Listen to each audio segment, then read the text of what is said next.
Asking for help after you've been diagnosed with cancer is not always easy. I know for myself that when I got diagnosed, I wanted to show everybody that I was handling it really well and I didn't need a lot of support. And that is pretty much the worst thing that you can do. Hi, I'm Beth. I'm the founder of Faith Through Fire. Cancer doesn't just impact you physically, it is mental and emotional as well. In fact, probably more so.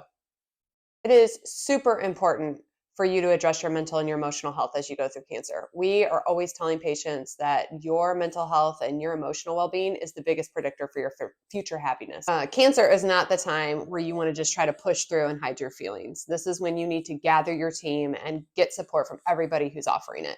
So, tips in terms of how to open up to people, especially if you're not used to doing so. I found it really useful to bring loved ones to my appointments with me. I didn't do that at first. And when I did, it opened up dialogue and I could share my fears and my concerns about what I heard. It also allowed them to challenge how I heard things, which was really useful.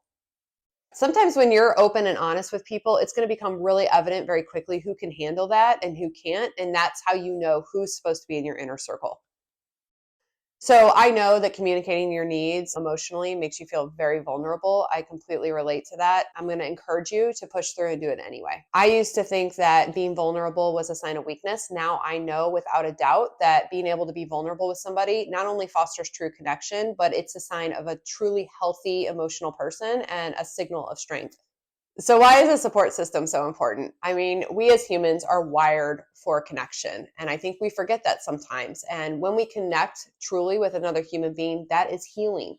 So you can be an active participant in your care, but you've got to put those guardrails down and let somebody in. Seek support from a variety of different people. You are going to be surprised in your journey to see who steps forward and kind of who steps back, and that's just part of the process. But go to the people at your work if that's who you feel close to, or your family members, or your children, or a support group like Faith Through Fire.